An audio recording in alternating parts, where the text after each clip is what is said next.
हमने कल देखा था कि पाइवट के अंदर मेन क्या चीज़ है कि व्हाट इज़ पाइवट टेबल, सारे फील्ड्स को हम कैसे मूव करते हैं, रिफ्रेश का क्या यूज है, वैल्यू फील्ड सेटिंग का क्या यूज है, फिल्टर का क्या यूज है, और डबल क्लिक करने से कैसे हमारी सीट्स डिफरेंट क्रिएट हो जाएगी। हमें कोई डेटा में फ़िल्टर वोल्टर करने की कोई ज़रूरत नहीं है। इससे आगे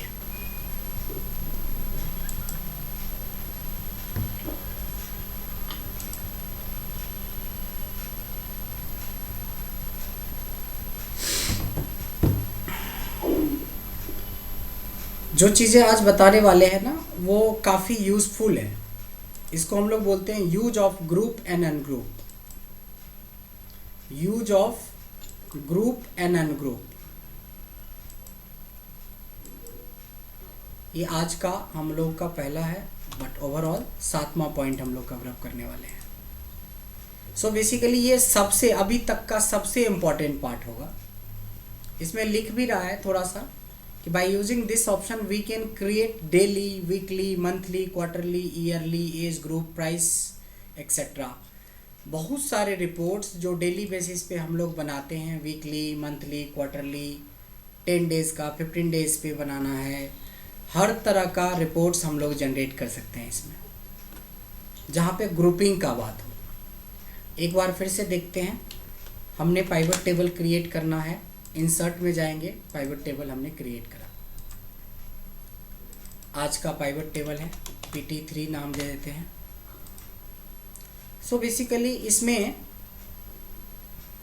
जब भी आपको डेट से रिलेटेड कोई रिपोर्ट्स बनाना हो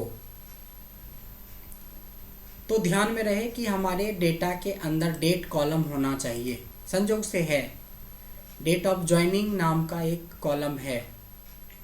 सो हम लोग क्या करेंगे, डेट वाले कॉलम को रोज पे रखेंगे। उसके बाद आती है बारी आपकी कि डेट वाइज क्या देखना चाहते हो। मान लो टोटल फीस देखना है आपने, तो यहाँ पे देखोगे कि एक समराइज एक रिपोर्ट बन गई कि जनवरी का इतना कलेक्शन है और अक्टूबर का इतना कलेक्शन है। मतलब ये जो आपके पास डेटा है इसमें 2 ही मंथ के बारे में जिक्र है, एक जनवरी का और एक अक्टूबर का। बीच का सारा लॉकडाउन में चला गया लगता है। तो जैसे ही हम लोग बनाते तो यहाँ पे राइट क्लिक करेंगे तो 2 ऑप्शन आपको मिलेगा, one is group and other is ungroup. Ungroup कर देंगे तो आपको डेली का सेल्स रिपोर्ट आपको मिल जाएगा। देखिए डेटा तो वैसे हमारा जो है ये इतना डेटा है, 49 डेटा है, बट आप देखेंगे कि इसमें से जो यूनिक डेट है वो कुछ ही है, 10-12 के आसपास। एक तारीख को इतनी की सेल हुई, 2 को हुई, 3 को हुई, 5 को हुई, फिर 6 को हुई, फिर 7 नहीं हुई, 8 हुई, 9, 10, 11, 12, फिर 13 नहीं, 14 नहीं, 15 अक्टूबर और 27 अक्टूबर की सेल है।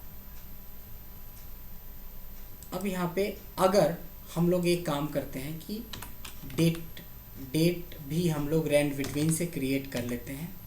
अब थोड़ा साल का भी अंतर कर लेते हैं। हमने 1 जनवरी 2015 से लिया और टिल डेट तक लिया।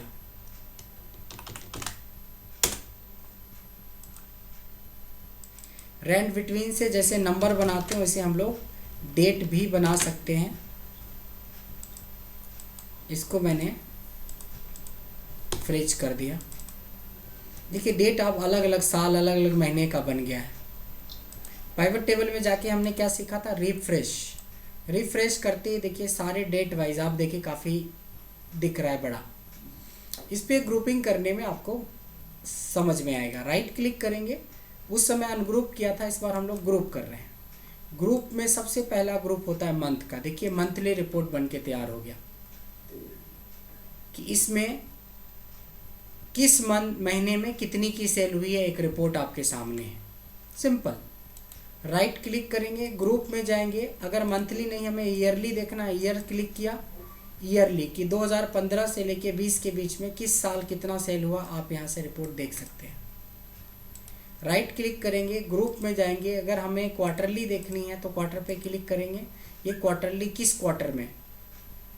अब यहाँ पे एक चीज़ ध्यान देना है कि अगर हमारा साल वेरी करता है, यानी कि ग्रुप पे क्लिक करोगे तो यहाँ पे आपको देखना पड़ेगा कि स्टार्टिंग डेट एंडिंग डेट क्या है। इसमें साल वेरी कर रहा है तो सिर्फ मंथली रिपोर्ट का कोई मतलब नहीं बनता है, क्योंकि इसमें 5 साल के जनवरी शामिल है।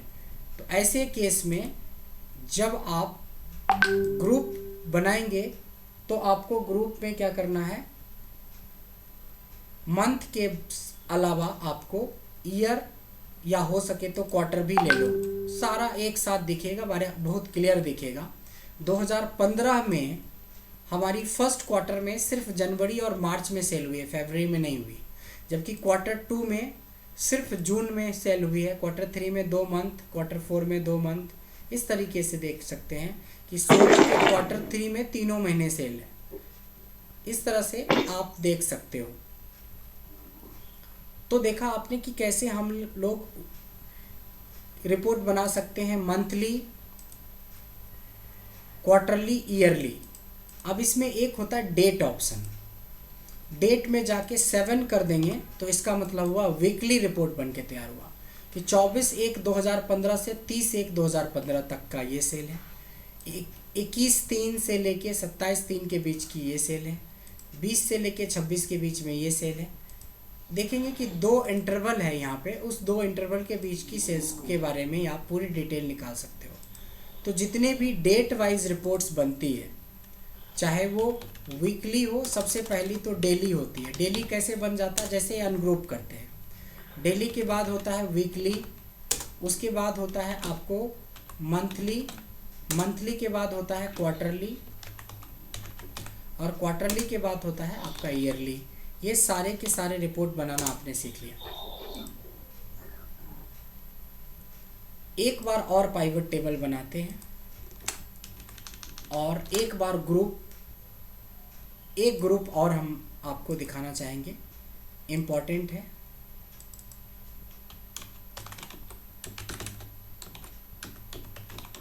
ग्रुप और अनग्रुप से ऑप्शन से जुड़ा हुआ ये सीट है। सेम करेंगे, ग्रुप और अनग्रुप का यूज करेंगे, बट इस बार दूसरे तरह का एनालिसिस कर रहे हैं। इस बार मैं टोटल फी को सपोज रो पे रखता हूं और टोटल फी को वैल्यूज में भी रखता हूं, यानी कि इस वैल्यू का कितना कलेक्शन है, 15,000 वाले का कितना कलेक्शन है, 20,000 वाले का कितना कलेक्शन है, 22,000 वाले का कितना कलेक्शन है, आप देख सकते हो। बेहतर ये होगा कि इसकी एक कॉलम और ले लो, एक को काउंट में डाल दो। कल हमने सीखा था वैल्यू फील्ड सेटिंग से काउंट यूज करवाना। अब इससे ये हुआ कि 10,304 वाले 4 प्रोडक्ट बिकने से इतने का कलेक्शन आया। इसके सिर्फ एक ही प्रोडक्ट बिके हैं 15,000 का। इसमें देखेंगे कि इसके 4 प्रोडक्ट हैं, इसके 1 प्रोडक्ट हैं, इसके 4 प्रोडक्ट हैं। अभी तक इसमें ग्रुप का कोई यूज नहीं हुआ है, सिर्फ ये हुआ कि किस अमाउंट का कितना पीस बिका है, जिससे कितना कलेक्शन आया है। अब हम ग्रुप के बारे में बात करेंगे। अगर हम इस पे ग्रुप करेंगे तो देखिए यहाँ पे ग्रुप होता है सबसे पहले कि मिनिमम जो हमारी सेल है 10,304 रुपये की है और मैक्सिमम सेल 9,600 की। अगर मैं ग्रुप बनाना चाहता हूँ 10,000 का ग्रुप बाय 10,000 के ग्रुप पे ओके करेंगे तो देखेंगे क्या होता है। 10,000 से 20,000 के बीच में जो सेल हुई है 5 आइटम सेल हुई है। 20 से 30,000 के बीच में 10 सेल हुई है। 30 से 40 के बीच में 9 सेल हुई है। 40 से 50 के बीच में 4 सेल हुई है। 60 से 70 के बीच में, क्योंकि 10 का इंटरवल दिया है। फिर से एक बार देखते हैं।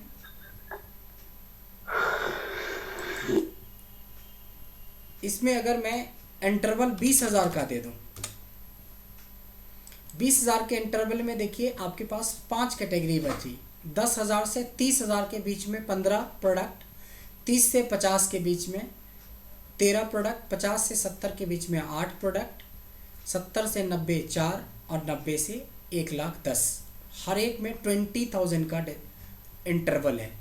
तो इस तरीके से आप नंबर के भी ऊपर ग्रुप और अनग्रुप का यूज कर सकते हैं।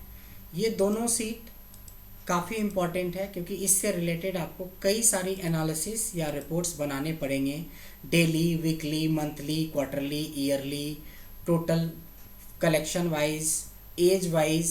सपोज कि इस डेटा में एक क्लाइंट का एज डाल देते हैं, हमने क्लाइंट एज डाल दी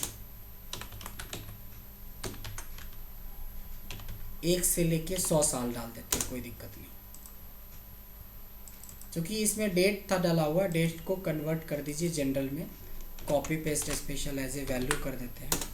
ये क्लाइंट का एज का डेटा बन गया। इसमें जाएंगे या इसके ऊपर एक और ग्रुप अनग्रुप दिखा देते हैं। इंसर्ट में जाके एक पाइवट हमने क्रिएट करा। इस बार हम लोग क्या कर रहे हैं, पहले रिफ्रेश करना ज़रूरी होगा, तब आपको एज दिखेगा। क्लाइंट एज को इधर रख लिया और क्लाइंट एज को इधर रख लिया। इस वाले पार्ट को हमने क्या कर दिया, वैल्यू फील्ड सेटिंग से काउंट करवा देंगे। काउंट करवाने से देखिए क्या आपका निकला। आपने जो टोटल 48 लोगों को बेचा है उसमें से एक बंदा 100 साल का था, एक 99 साल का था, 2 लोग 98 के थे, 50 साल के एक लोगों को बेचा, 56 साल के एक लोगों को बेचा, 12 साल के एक लोगों को बेचा, 8 के बेचा। तो ये तो हो गया इंडिविजुअल कितने कितने साल के लोगों को आपने बेचा है। बट अगर इसमें हमने ग्रुप कर दिया तो ये पूछेगा कि कितने का इंटरवल आप लेना चाहते हो। मैंने बोला 10 साल का ले लो, ओके। अब देखिए 3 से लेके 12 साल के बच्चों को हमने 6 क्लाइंट को बेचा है, 13 साल से 22 के बीच में 4। इस तरह से अगर हम लोग चाहें तो अपने हिसाब से इसको कस्टमाइज भी कर सकते हैं। अब जैसे 3 से शुरू है और मैक्सिमम 100 है, बट आप चाहो तो स्टार्टिंग 1 कर दो, मैक्सिमम 100 कर दो, ग्रुप को 10 ही रहने दो। देखो अब थोड़ा फिगर अदर है। 1 से 10 साल के 5 लोग, 11 से 20 के 4 लोग, 21 से 30 के 2 लोग, 31 से ऐसे इस तरह से हम, अगर आपको इंटरवल बढ़ाना है तो सेम में इंटरवल बढ़ा दो। 20-20 साल के एज के डिफरेंस में आप देखना चाहते हो, 1 से 20 साल के लोगों को हमने 9 लोग हमारे यहाँ से खरीदे हैं। 21 से लेके 40 साल में हमारे पास 8 लोग आए हैं। 41 से 60 में 9 लोग आए हैं। 61 से 80 के बीच में 10 लोग आए हैं। 81 से लेके 12 में कितने लोग आए हैं, सॉरी 81 से 100 के बीच में 12 लोग लाए हैं। तो इतने तरीके से आप ग्रुप अनग्रुप को यूज कर सकते हो। तो ये काफ़ी ज़्यादा यूज़फुल है। इसको अगर आप यूज करेंगे तो इतने सारे रिपोर्ट्स बना सकते हैं। तो एक तो हमारा ये हो गया। अब एक आता है डायनेमिक रेंज सिलेक्शन। ये बहुत आसान है।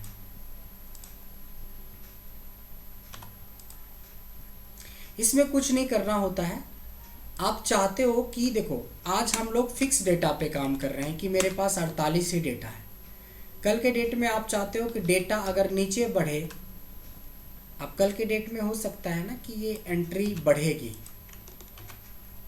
नाम भी हो सकता है नया आ जाए, ये लोगों ने इतने इतने तारीख को ये सब सेल करा है, नंबर्स भी बढ़ जाए। 48 तक था डेटा, 49 से हम शुरू करके देखते हैं। ऐसे रिकॉर्ड्स हैं हमारे पास, इतने लोग बढ़े, लेकिन रिफ्रेश करने से तो इस पर असर पड़ना चाहिए था। कोई असर पड़ा? No sir. जब हमारी डेटा फिक्स हो तब तो ठीक है, लेकिन आपको लगता है कि रोज़ हमारे में डेटा बढ़ सकता है। आप किसी भी ऑर्गेनाइजेशन में रोज़ डेटा बढ़ता है। आज आपके पास 2000 डेटा है, कल 2200 हो जाएगा, कल के डेट में 5000 10,000 बढ़ता ही रहता है। अब तो इसका मतलब डेली आप डैशबोर्ड बनाओ, सॉरी पाइवट बनाओ। अगर आप चाहते हो कि डेटा बढ़ता रहे और हमारा डेट रिफ्रेश करने से अपडेट मिल जाए, जैसे अभी अपडेट रिफ्रेश कर लो या कुछ भी कर लो, आपका आज 48 से ज़्यादा दिखाई नहीं रहा, तो कहता है बड़ा सिंपल सा ऑप्शन है कि पूरा डेटा को सेलेक्ट करो, कुछ मत करो। इंसर्ट में जब जाते हो आप पाइवट में, उससे पहले जाना टेबल में, टेबल पे क्लिक करके ओके कर देना। ओके करने के बाद आप टेबल बनाओ, पाइवट टेबल, और सेम काम करो आप। जैसे sales person wise total collection और मान लो इसका नंबर ही निकालना है, नंबर ही कर लेते हैं। वैल्यू फील्ड सेटिंग में हम काउंट ही करवा लेते हैं। ये देखिए टोटल 57 लोग अभी शो कर रहा है। अगर मैं जाता हूँ डेटा में, हमने कुछ लोगों की लिस्ट नीचे बढ़ा दी है। जैसे नॉर्मली लगता है कि आपको हर दिन डेटा हमारा बढ़ता है, तो रोज़ हम पाइवट टेबल थोड़ी ना बनाएंगे। हमने नीचे पेस्ट किया। अगर मैं इसमें जाऊँगा, राइट क्लिक करूँगा, रिफ्रेश करूँगा, तो देखिए 65 हो गया। ये इसीलिए पॉसिबल हुआ क्योंकि आपने इस डेटा को डायनेमिक बना दिया। और डायनेमिक बनाने के लिए कुछ करना नहीं है। डायनेमिक करने के लिए सिर्फ एक स्टेप आपको लेना था, बहुत छोटा सा स्टेप है। डायनेमिक रेंज सिलेक्शन में बोल रहा है कि before creating pivot table first change your data to table. जो आपकी रेंज है, जो टेबल है, जो डेटा है, उसको टेबल में कन्वर्ट कर लो।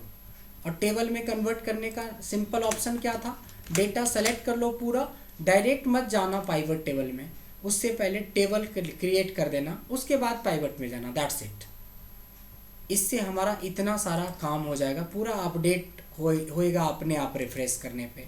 एंट्री जुड़ेगी नीचे और डेटा अपडेट हो जाएगा। एंट्री जुड़ेगी, बस रिफ्रेश करना रहेगा आपको।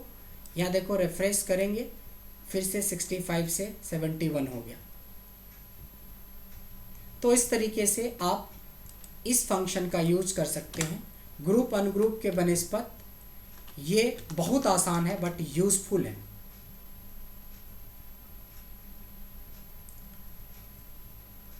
अब देखेंगे कि एक ये है क्लासिक पाइवट टेबल लेआउट। इसको हम 9th पॉइंट दे रहे हैं। बट क्लासिक पाइवट टेबल बिल्कुल आसान चीज़ है। आप देखोगे कि ग्रुप एंड ग्रुप जो हमने डेट के ऊपर किया था, ये डेट के ऊपर ग्रुप एंड ग्रुप किया।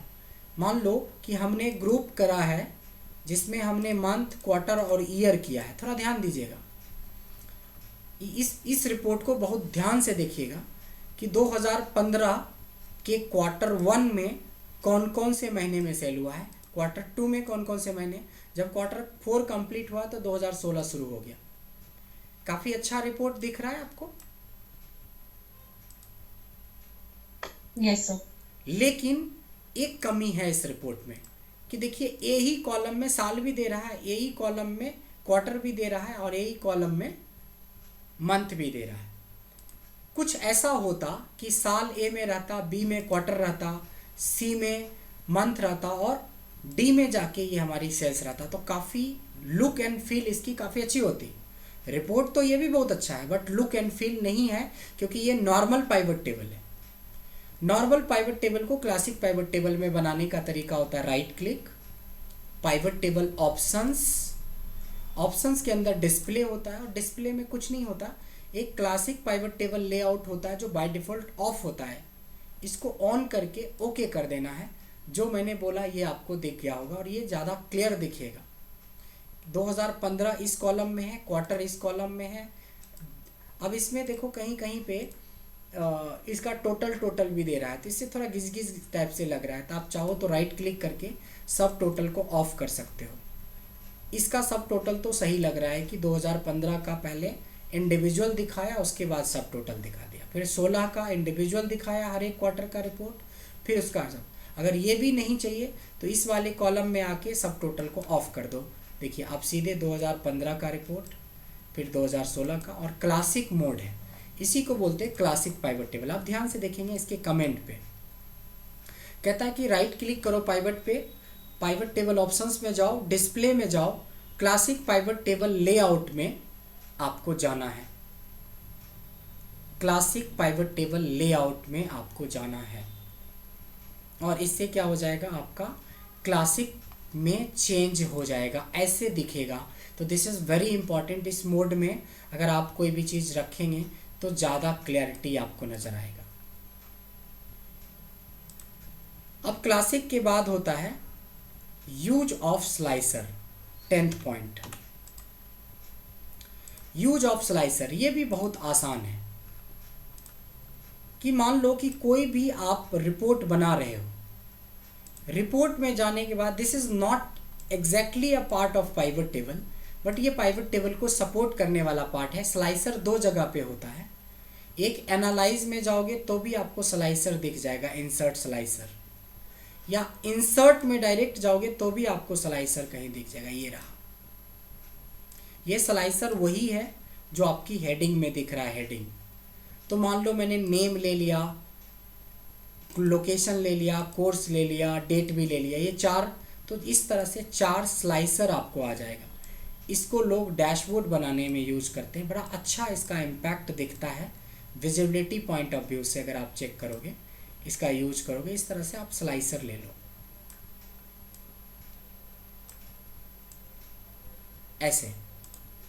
अब देखो, हाँ जी सर एक बार ये स्टेप दोबारा बता दीजिएगा सर।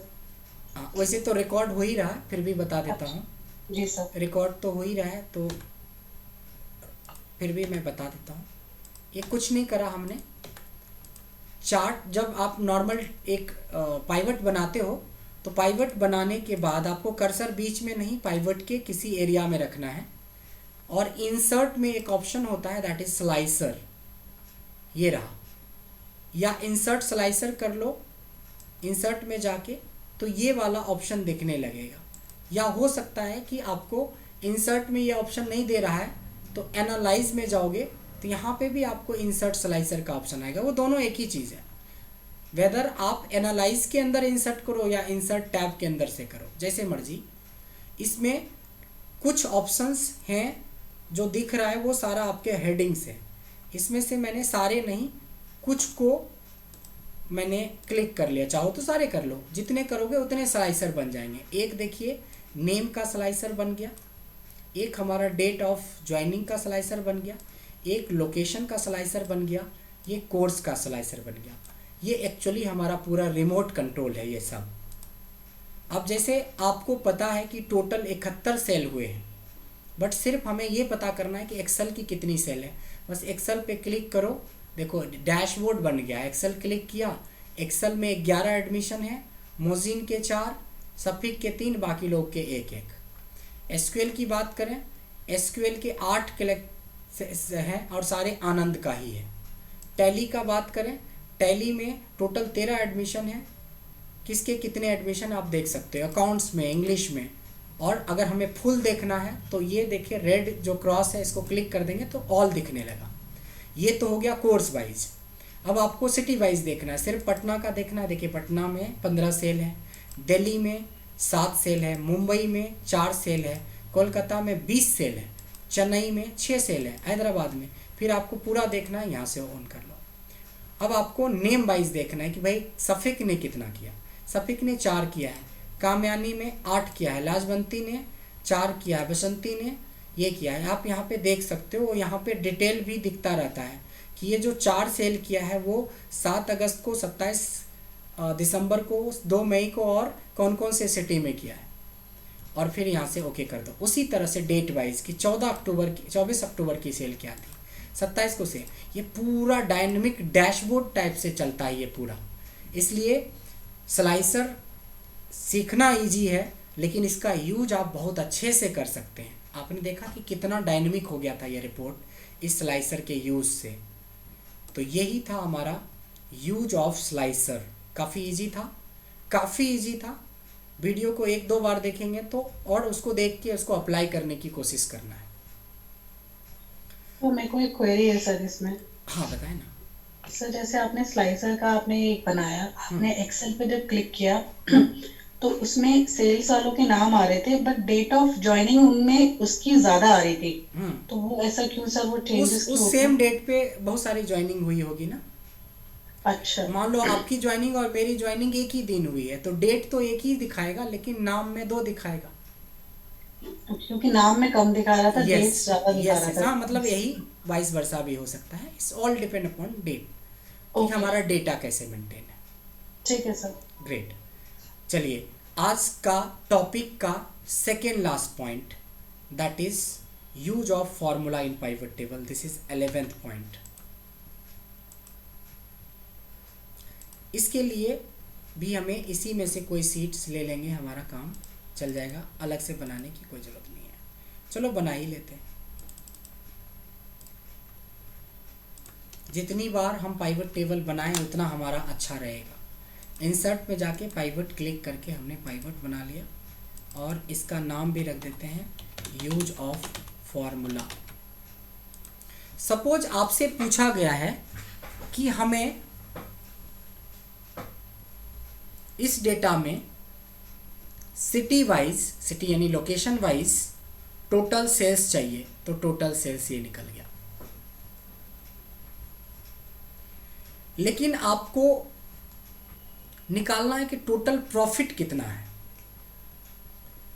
तो प्रॉफिट निकालने के लिए दो चीज़ें होनी चाहिए, एक एसपी होना चाहिए, एक सीपी होनी चाहिए, तभी आप प्रॉफिट निकाल सकते हो। कि कोई सामान जो आपका 500 का था उसको आपने अगर 700 में बेचा है तो एक फॉर्मूला आप लगा सकते हो कि एसपी माइनस हमारी जो कॉस्ट है, so we can find out the profit. ये सिंपल बात है। लेकिन इसमें तो ऐसा कुछ है ही नहीं, ऐसा न्यूमेरिकल सेल नहीं है जिसके बेस पे हम प्रॉफिट पता करें। ये तो हमारी टोटल फीस का कलेक्शन है और हमें पता करना है कि हमें कितनी प्रॉफिट हुई है। तो ये ऑर्गेनाइजेशन को पता है कि भाई हम एक स्टूडेंट पे ऑलमोस्ट 30% बचाते हैं, यानी 1 लाख के कलेक्शन पे 30,000 रुपये का फ़ायदा। 30%, 30%। मान लो ये मैंने आपको मोटा मोटी बताया कि मान लो 50% आपने ट्रेनर को दे दिया, 20% आपने रेंट वाले को दे दिया, 10% आपने और चीज़ों के ऊपर खर्च किया। बट प्रैक्टिकली ऐसा नहीं होता है। लगभग 85 to 90% हम लोगों को खर्च हो जाता है। अगर हम लोग देखें पूरे कलेक्शन के ऊपर कि अगर हमारी 10 लाख की कलेक्शन है, सपोज मैं एक नॉर्मल बात कर रहा हूँ कि 10 लाख की कलेक्शन है, तो हार्डली हम लोग 15% पे काम करते हैं। 10 से 15, मैं 15 भी मैक्सिमम मान लूँ। तो हमारे खर्चे कहाँ सबसे ज़्यादा जाते हैं? सबसे ज़्यादा जाता है हमारा ट्रेनर के ऊपर। इसको ओवरऑल 40% भी रख लेते हैं, तो ये आपका ट्रेनर कॉस्ट हो गया। उसके बाद करीब करीब आप 20% तक आप लगा लो कि आप रेंट के ऊपर खर्च करते हो। उसके बाद करीब करीब 20% आपका खर्चा हो जाता है इसमें, जिसमें प्रमोशन बोलते हैं। ये तो इसके बिना तो आपका बिजनेस आगे रन करेगा ही नहीं करेगा। अब बस यही में इसमें जो थोड़ा बहुत 19-20 होगा वही आपकी मार्जिन बनेगा। इसके हिसाब से तो 80 तक चले गए हैं। अब 20 बचा है। अब 20 में मैंने 15% मार्जिन रख दिया, तो 5% में आप अदर रख सकते हो, जैसे इलेक्ट्रिसिटी बिल हो गया या कुछ और भी चीज़ें हो गई, ये सब आप रख सकते हो, अदर एक्सपेंसेस, ये सब। तो एक कंपनी 10 से 15% पे ही काम करती है। एक इंस्टीट्यूट की बात कर रहा हूँ। अब जैसे ये इंस्टीट्यूट, हमने बोला कि नहीं जी हम तो 30% की मार्जिन पे काम करते हैं, हम तो ट्रेनर का पैसा खुद बचा लेते हैं। अब मेरे साथ 6 ट्रेनर और हैं मेरे अलावा, तो 6 मिल के जितना बिजनेस करते हैं उतना मैं अकेले करता हूँ। यानी 5 लाख का बिजनेस मैं अकेला करता हूँ और 5 लाख में वो 6 लोग करते हैं। तो यहाँ पे कॉस्ट कटिंग हो गई ना हमारी। एक बंदा इतना काम किया है कि अगले 6 बंदे के बराबर काम किया, तो यहाँ पे आपकी 2.5 लाख रुपए गया, बट 2.5 लाख रुपए इधर तो बचा लिया आपने ट्रेनर का। इसलिए मैं बोलता हूँ कि अगर आप खुद ट्रेनर भी हो और आपकी ऑर्गेनाइजेशन है, तो आप आराम से 30% की मार्जिन्स ओवरऑल मान सकते हो। अब हमें पता है कि 30% मार्जिन है, तो इसका 30% निकालना तो बहुत आसान है। इसके सामने वाले सेल में जाओ, दिस इंटू 30% कर दोगे, निकल जाएगा। ये हमारी प्रॉफिट हो गई, काट मार के प्रॉफिट कि पटना से हमें इतने का प्रॉफिट हुआ है, दिल्ली से हमें इतने का प्रॉफिट हुआ, मुंबई से इतने का प्रॉफिट हुआ। लेकिन देखेंगे कि जब मैं ऐसा करता हूँ तो सम में ड्रैग करने पे नॉर्मली फार्मूला ड्रैग होता है, बट फार्मूला ड्रैग नहीं हो रहा है, सेम फार्मूला कॉपी हो रहा है। तो पहला ऑप्शन तो ये होता है कि जब आप इसका 30% निकालते हो तो इस पर क्लिक मत करना, इसकी एड्रेस देना, इसका एड्रेस है B4, इसको B4 लिखोगे इनटू सेम चीज़ 30%, तो देखो आपका आंसर सब में अलग अलग निकलेगा। एक तो ये तरीका है, बट आपको बोला गया कि बॉस बोला कि हमें टोटल फी नहीं दिखाना है, सिर्फ प्रॉफिट दिखाना है। तो जैसे ही फी को ऑफ करोगे तो प्रॉफिट तो जीरो हो जाएगा, यानी कि ये भी नहीं चलेगा। ये तो हो गया मैनुअल कैलकुलेशन, मतलब सिर्फ हमें प्रॉफिट दिखाना है। यहाँ पे ध्यान देंगे, एक स्टेप होता है जिसको बोलते हैं यूज ऑफ फार्मूला। कैसे यूज करेंगे, हम जाएंगे एनालाइज में। एनालाइज के अंदर होता है फील्ड आइटम एंड सेट्स नाम का ऑप्शन, उसके अंदर होता है कैलकुलेटेड फील्ड। कैलकुलेटेड फील्ड में क्या नाम रखना चाहते हो, प्रॉफिट लॉस, हम दोनों रख देते हैं प्रॉफिट अंडरस्कोर लॉस। कई बार हमारा लॉस भी हो सकता है बिजनेस, बट यहाँ पे फॉर्मूला लगाएंगे अंडर, टोटल फी को इंसर्ट करेंगे इनटू इसका 30%, ऐसे लिखेंगे। और ऐसा ऐड करते ही जैसे एक मेनू इसका था वैसे ही एक मेनू बन जाएगा आपका। यहाँ पे देखोगे कि मेनू बढ़ भी गया, ये हमारे मेन डेटा में नहीं था प्रॉफिट लॉस, ये बनाया है हमने एनालाइज के थ्रू। और इससे हमें कोई फ़र्क नहीं पड़ता हम टोटल फी क्लिक करें या ना करें, सीधे प्रॉफिट देख सकते हो आप। तो आप देखोगे कि अगर हम इसके स्टेप को देखें तो बड़े अच्छे से समझ में आ जाएगा कि इसकी स्टेप्स भी दे रखा है, वीडियो तो है ही, इसके स्टेप्स भी लिख रखा है कि आपको करना क्या क्या होता है फॉर्मूले लगाने के लिए। कहता है कि राइट क्लिक कर लो पाइवट टेबल पे, एनालाइज में जाओ, वहाँ पे फील्ड आइटम एंड सेट्स मिलेगा, उसमें कैलकुलेशंस में जाओ और यूज फार्मूला। अभी फार्मूला तो यूज करना आना चाहिए कि हमने फार्मूला का नाम दिया और उस इंसर्ट किया उस वैल्यू को जिससे हमें प्रॉफिट मिलने वाला है इनटू 30%। तो ये स्टेप्स भी आपका क्लियर हो गया। अब आती है आखिरी बात जो अपने आप में सबसे यूनिक है, जादू है पूरा एक्सेल में, ये अपने आप में जादू है जो आप सीखने जा रहे हो, पाइवट का जादू बोलते हैं इसको। ध्यान से सुनिएगा, इसको बिल्कुल अलग कलर दे रहा हूं। अब तो आपने करीब करीब इस पॉइंट को छोड़ के सारे ही चीज़ें सीख चुके हो। हम एक बार पूरा डेटा सेलेक्ट करते हैं, एक बार फ्रेश पाइवट टेबल क्रिएट कर दिया। हमने बोला मेरे को सिटी वाइज रिपोर्ट चाहिए, यानी लोकेशन वाइज रिपोर्ट चाहिए कि किस किस बंदे ने किस किस सिटी में कितने कितने का सेल किया है। कोई दिक्कत है? बन गया रिपोर्ट? आप लोग थोड़ा रिएक्शन देंगे यस नो का? Yes sir. हमें बोला गया था कि किस किस बंदे ने कौन कौन से लोकेशन पे कितने कितने अमाउंट का सेल किया है। बन गया इजीली? जी सर।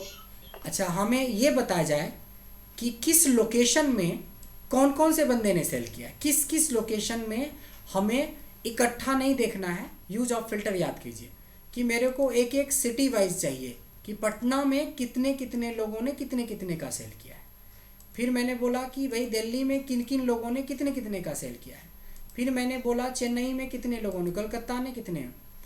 अगर मान लो एक क्वेश्चन है, ध्यान देना, यहीं पे क्वेश्चन है, ट्रिक है कि अगर मान लो कि आप MNC में काम करते हो और वहाँ पे 2000 सिटी है और आपका बॉस बोलता है कि एक रिपोर्ट बनाओ कि ये रिपोर्ट एक ही में फ़िल्टर वाला टाइप का ऑप्शन ना हो, जैसा अभी करके दे रहे हो। रिपोर्ट ऐसा हो कि कुछ आपको टाइम देंगे, जितना टाइम चाहिए आप ले लो, बट एक सीट में एक सिटी का जिक्र हो। जैसे ये 6 नंबर सीट है तो पटना का जिक्र है। फिर मैंने दूसरा एक सीट और या पाइवट और बनाया और उसमें जाके दिल्ली कर दिया और इसका नाम फिर दिल्ली कर देंगे ऐसे।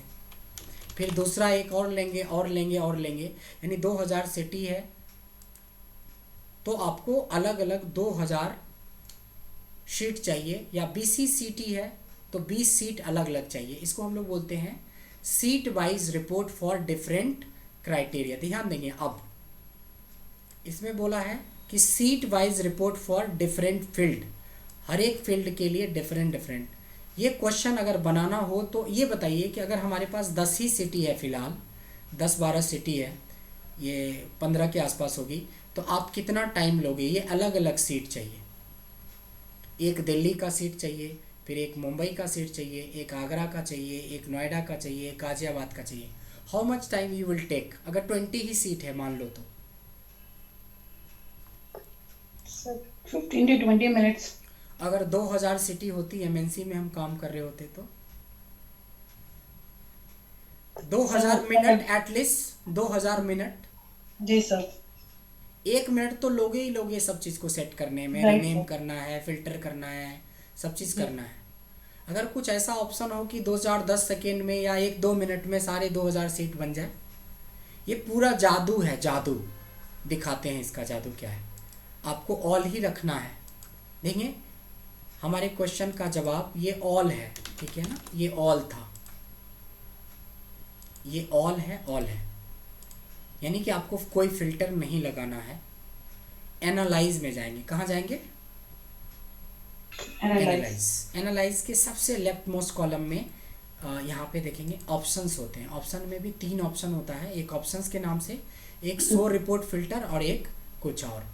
तो ये बीच वाला जो है शो रिपोर्ट फिल्टर, यानी आपने अपने फिल्टर में जो लगाया है उसको शो करो, यही हुआ इसका मतलब। शो रिपोर्ट फिल्टर पेज यानी शो करो। वो तो दिख ही रहा है कि लोकेशन है, तो यहाँ भी लोकेशन दिख रहा है, बट इसका शो करने के बाद ओके करते ही आप जब तक सांसें नहीं निकाल के बाहर करेंगे तब तक में आपकी सारी रिपोर्ट बन चुकी है। देखो पटना का अलग, दिल्ली का अलग, मुंबई का अलग, कलकत्ता का अलग, चेन्नई का अलग, है ना। इंटरेस्टिंग। ये हमने भी जब सीखा था, ये हमारे लिए एक जादू से कम नहीं था। देखा आपने? जी सर। बहुत इंटरेस्टिंग है। तो इन सारे ऑप्शंस को जो आज हमने पूरा सीखा है, इन सारे ऑप्शंस को अगर एक एक करके अच्छे से थोड़ी वीडियो की हेल्प ले लें, ऐसे इसमें सारे में नोट्स लिखा हुआ है, पॉइंट्स लिखा है, तो हम समझते हैं कि अगर इसको इम्प्लीमेंट कर लिया जाए, क्योंकि ये कोई लॉजिकल नहीं है, सिंपल स्टेप्स है कि ऐसे ऐसे ऐसे ऐसे यूज़ करना है। तो कल 6 स्टेप्स लिए थे, बाकी आज 6 स्टेप्स लिए हैं, 12 स्टेप्स हुआ है हमारा। ये 12 स्टेप्स को अगर बहुत अच्छे से कर लेते हैं तो आप इजली पाइवट में बहुत अच्छा रिपोर्ट एक्सपर्ट हो सकते हैं। यानी कि आप यूँ सोच लें कि आप अपने ओवरऑल रिपोर्टिंग का 10 to 20% रिपोर्ट खाली पाइवट से बना सकते हैं। इतनी फीचर्स है इसके अंदर। सर मेरे को एक क्वेरी है। जी बताएं। सर जैसे आपने जो डायनेमिक रेंज सिलेक्शन में आपने बताया था कि आपने टेबल पे जाके उसको करना है, सो दैट कि अगर हम कोई भी एंट्री करते रहेंगे तो हमारे को पिवट में दिखेगा चेंज में। तो सर ये हमें मतलब जरूरी नहीं है कि इसके लिए जैसे हमारा टेबल बनेगा हम उसको टेबल फॉर्म में कर देना, क्योंकि हमें फर्दर उसके लिए भी चाहे हम रिफ्रेश करें ना करें, लेकिन डेटा अगर डलेगा तो, क्योंकि जैसे आपने कल वाली क्लासेस में ये टेबल का नहीं बताया था, नहीं, तो मेरा पॉइंट ये है कि इनिशियली जैसे हम बनाएंगे उसको टेबल वाले में फॉर्म में कर कन्वर्ट देना। कर दें, हाँ वो बेस्ट है। ठीक है सर। रीजन क्या है कि दोनों के अपने इंपॉर्टेंस है। कुछ जी ऐसे सर। भी डेटा होंगे जो नहीं बढ़ेगा, राइट सर। वो नहीं बढ़ रहा है, वो 50 लोग हैं आपके साथ, 85 लोग के ऊपर एनालिसिस करना है, लेकिन लगता है कि रोज बढ़ रहा है, सेल्स डेटा हो गया। ओके। तो वो सारी चीज़ें तो अपडेट होगी, तो रोज बढ़ाएंगे तो रोज पाइवट टेबल क्रिएट कौन करेगा? सीधा टेबल। और सबसे अच्छा है कि जब हमने डायनेमिक करना सीख ही लिया तो इससे तो हमारा लॉस तो कहीं से है ही नहीं, तो क्यों ना हम नॉर्मल डेटा पे भी जो बढ़ने वाला नहीं उसको भी टेबल में कन्वर्ट करके रखें कि गलती से कोई बढ़ता है तो भी अपडेट हो जाएगा, नहीं बढ़ता है तो भी अपडेट हो जाएगा। Right sir. ठीक है। इस सीट के साथ साथ मैं आपको ना इसके 10 असाइनमेंट्स भी शेयर कर रहा हूँ। आज से हमारी असाइनमेंट्स वाली पार्ट शुरू हो रही है, तो असाइनमेंट्स बनाना है और बताना है। 10 असाइनमेंट मैं दे रहा हूँ क्योंकि अब पता चलेगा कि आप कितना मेहनत करते हो या नहीं करते हो। असाइनमेंट आप जिक्र नहीं करोगे तो फिर हमें पता चल जाएगा कि आप मेहनत नहीं कर रहे हो। असाइनमेंट करोगे तभी आपकी क्वेरीज निकल के आएगी, सर मैंने ये 8वें नंबर क्वेश्चन बिल्कुल हमसे नहीं बना, 7वां नहीं बना, 3रा नहीं बना, बाकी सब बन गया, या सारे के सारे बन गए या सारे नहीं बने। जब तक खोलेंगे नहीं तब तक नहीं होगा। अभी के बाद आपको असाइनमेंट खोलना चाहिए, क्योंकि आप अब जो भी चैप्टर भेजेंगे, चैप्टर ख़त्म होने के बाद आपको 2, 4, 5, 10 असाइनमेंट्स भेजेंगे। और असाइनमेंट का हैबिट लगा लीजिए, तभी आप एक्सट्रीम लेवल पे जो बोलते हैं ना एक्सेल सीख पाएंगे। यानी कि उसको अच्छे से इम्प्लीमेंट कर पाएंगे तभी स्टीम लेवल पे। तो आज मैं इस सीट के साथ आपको असाइनमेंट भी दे रहा हूँ और इसकी वीडियो लिंक भी दे रहा हूँ, ठीक है ना? जी सर।